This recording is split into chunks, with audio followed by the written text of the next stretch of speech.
આજની આપણી આ પ્રેસ વાર્તામાં આપણી સાથે મારી સાથે ઉપસ્થિત પ્રદેશના મીડિયાના સંયોજક પ્રશાંતભાઈ વાળા, ઉપસ્થિત સૌ મીડિયાના મિત્રો, આજની આ બેઠક ગુજરાત ભારતીય જનતા પાર્ટીના યશસ્વી અધ્યક્ષ જગદીશભાઈ વિશ્વકર્મા, અમારા સંગઠન મહામંત્રી આદરણીય રત્નાકરજી અને ચૂંટણી સમિતિ પ્રદેશના ઇન્ચાર્જ ગોરધનભાઈ ઝડફિયાના નેતૃત્વમાં યોજાઈ હતી.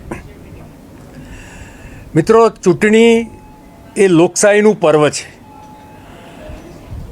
સંપૂર્ણ વિજયના વિશ્વાસ સાથે બીજેપીના કાર્યકર્તાઓ આવનારી ચૂંટણીમાં ઉત્સાહભેર ભાગ લેવાના છે. આ ચૂંટણી માટે કાર્યકર્તાઓ સજ્જ છે અને થોડા જ સમયમાં ચૂંટણી પંચ દ્વારા ચૂંટણીની જાહેરાત થવાની છે. એટલે કે ચૂંટણીનો શંખનાદ થોડા જ સમયમાં ગુજરાતની ધરતી પર થવાનો છે. મિત્રો, 2021માં ગુજરાતની બધી જ સ્થાનિક સ્વરાજ્યની ચૂંટણીઓમાં લગભગ 95% કરતાં વધારે સીટો પર ગુજરાતની પ્રજાનું જનસમર્થન મળ્યું હતું. એ જ રીતે અને ભારતીય જનતા પાર્ટીના કાર્યકર્તા અને સરકારોની કામગીરીના આધારે આ 2026ની સ્થાનિક સ્વરાજ્યની ચૂંટણીઓમાં 95% કરતાં પણ વધારે સીટો મેળવવાના વિજયના વિશ્વાસ સાથે ભારતીય જનતા પાર્ટીના કાર્યકર્તાને બૂથમાં લાગી જવા માટેનું આદરણીય પ્રદેશ પ્રમુખશ્રીએ આહ્વાન કર્યું છે.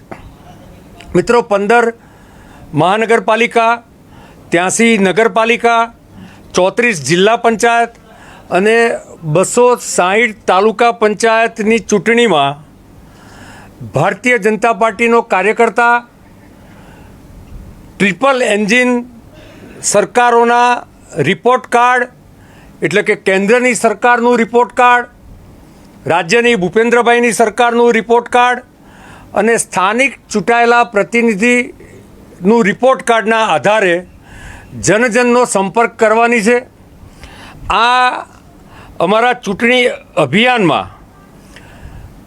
જુદી જુદી પ્રકારની વ્યવસ્થાઓ જે દર વખતે પરંપરાગત રીતે ભારતીય જનતા પાર્ટી સુચારુ રીતે કરતી હોય છે, એ વ્યવસ્થાનું આયોજન, એનું માઇક્રો પ્લાનિંગ અને એનું વિસ્તૃત માર્ગદર્શન આદરણીય નેતૃત્વ અને ખાસ કરીને જગદીશભાઈ દ્વારા આજે પ્રાપ્ત થયું છે.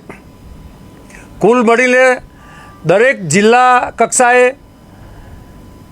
તાલુકા કક્ષાએ અને નગરપાલિકા કક્ષાએ, એટલે કે જ્યાં જ્યાં ચૂંટણીઓ થવાની છે જિલ્લા, મહાનગર, તાલુકા અને નગરપાલિકાઓમાં દરેક જગાએ ભારતીય જનતા પાર્ટીના કાર્યાલય આવનારા થોડાક જ સમયમાં ખોલવામાં આવશે.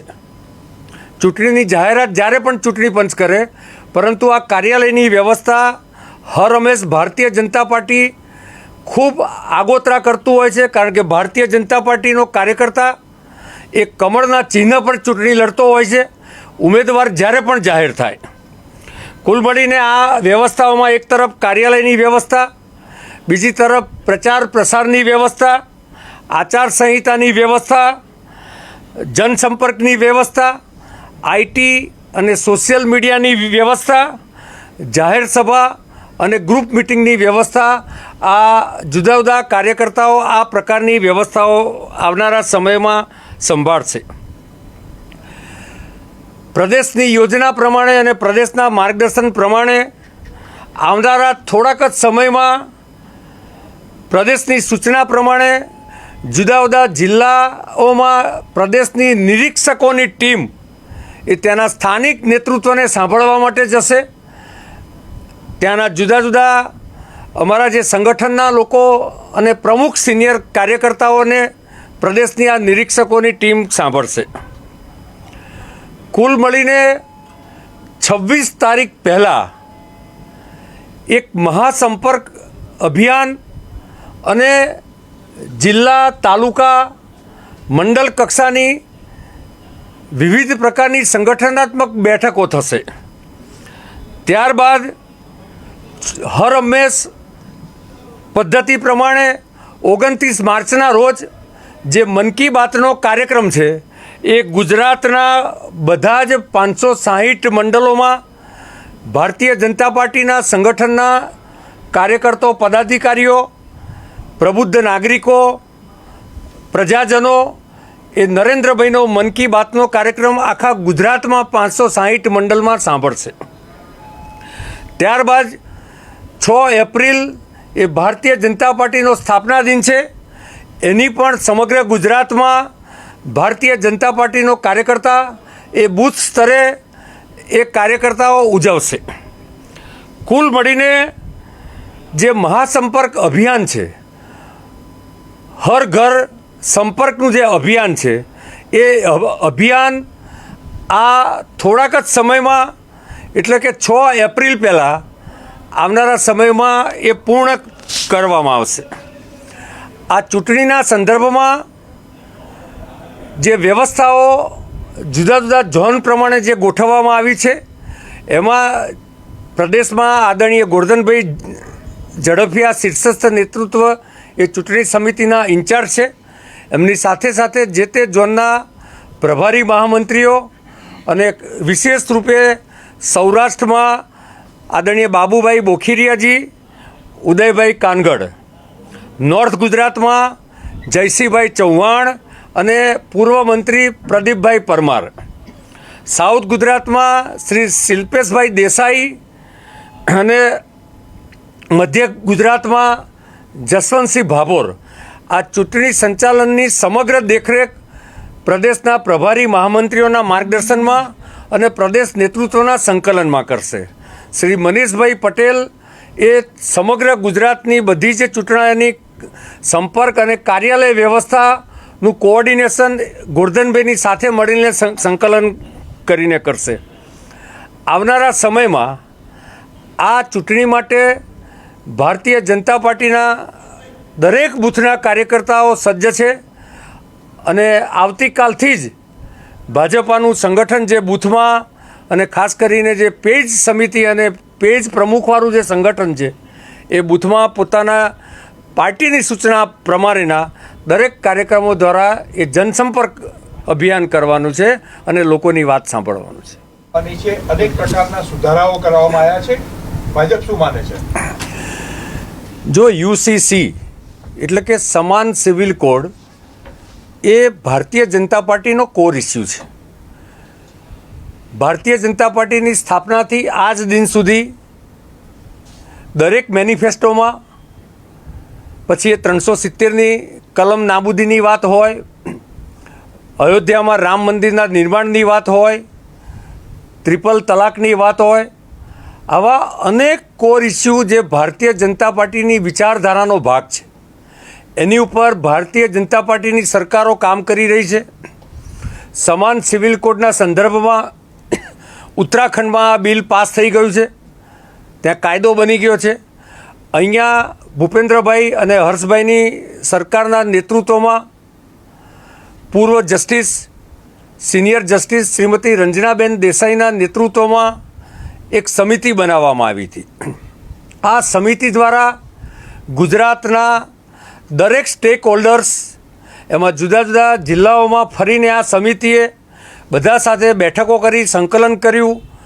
જુદા જુદા સમાજ, સંપ્રદાય, ધર્મના પ્રતિનિધિઓ, સામાન્ય નાગરિકો અને જે લોકોને પોતાની રજૂઆત કરવી હતી આ બધા લોકોને વિસ્તૃત રીતે સાંભળ્યા. ત્યારબાદ એમણે એમનો અહેવાલ આદરણીય ભૂપેન્દ્રભાઈને સુપ્રત કર્યો. આગામી 24 તારીખે આ બિલ વિધાનસભામાં પેશ થશે અને ત્યારબાદ એની ઉપર ચર્ચા થશે. કુલ મળીને સમાન સિવિલ કોડનો જે મુખ્ય હેતુ છે એ હેતુ એક તરફ મહિલા સશક્તિકરણ, બીજી તરફ સામાજિક સમરસતા એનો મુખ્ય હેતુ છે. જે રીતે નરેન્દ્રભાઈના નેતૃત્વમાં 2047માં ભારત એક વિકાસના વિજય તરફ અને વિકાસની દોડ તરફ, અંતિમ લક્ષ્ય તરફ પહોંચી રહ્યું છે. વિકસિત ભારતનું જે આયોજન થયું છે, આ વિકસિત ભારતના લક્ષ્યાંકમાં જે જુદા જુદા રોડમેપ નરેન્દ્રભાઈએ જે વિઝન મૂક્યું છે એ વિઝનમાં મહિલા સશક્તિકરણ પણ એનું એક મુખ્ય ઉદાહરણ છે. જે રીતે મહિલાઓ માટે 50% રિઝર્વેશન લોકસભા અને વિધાનસભાનું બિલ એમણે પાસ કર્યું, એ જ રીતે જુદા જુદા ક્ષેત્રોમાં મહિલાઓનું સશક્તિકરણ સમાજના અને દેશના અનેક ક્ષેત્રોમાં કરવામાં આવ્યું છે. દેશમાં આજે પણ કોઈ પણ ધર્મ હોય, કોઈ પણ સંપ્રદાય હોય, તો આજે પણ ક્રિમિનલ કોડ સમાન છે. એ જ રીતે જો સમાન સિવિલ કોડ હોય તો જે કેટલાક ગ્રુપમાં જે રીતે લગ્ન, છૂટાછેડા, ઇનહેરિટન્સ, દત્તક બાળકો લેવા, મેરેજ રજિસ્ટ્રેશન એક્ટ, આ બધા જ વિષયોમાં જે વિસંગતતા છે અને અનેક મહિલાઓ જુદા જુદા સંપ્રદાય ધર્મ સાથે જોડાયેલી એમણે સરકારમાં પણ રજૂઆત કરેલી છે.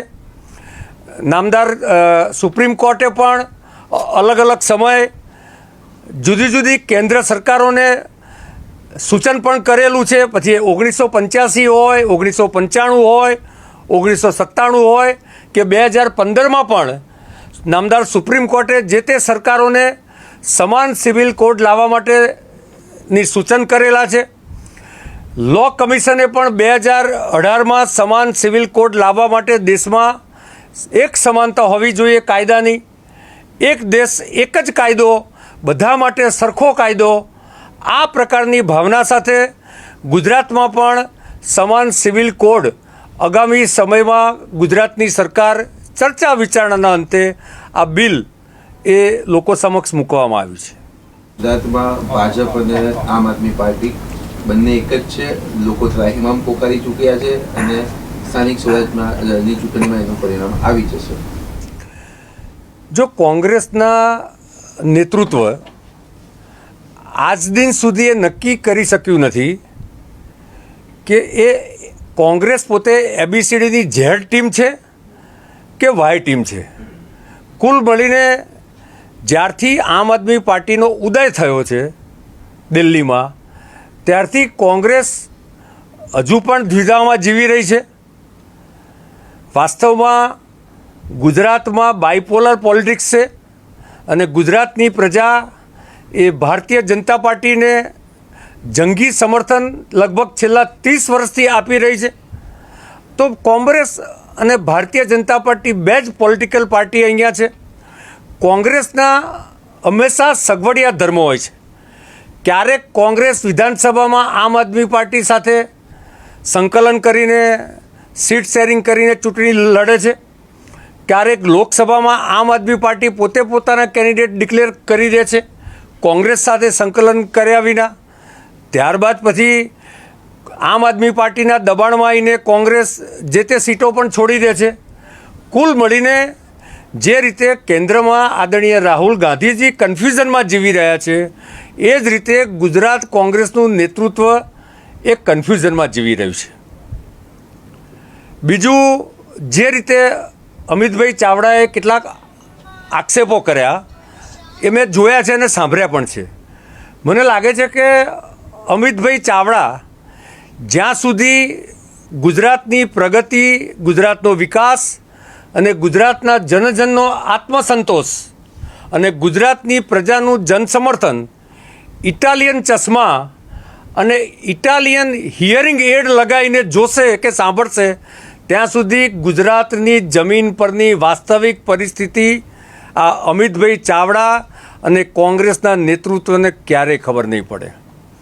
વાસ્તવમાં ગુજરાતમાં જે રીતે કોંગ્રેસની રણનીતિ 1985થી માધવસિંહ સોલંકીના નેતૃત્વથી શરૂ કરીને આજ દિન સુધી સામાજિક ડિવિઝનના આધાર પર રહેલી છે.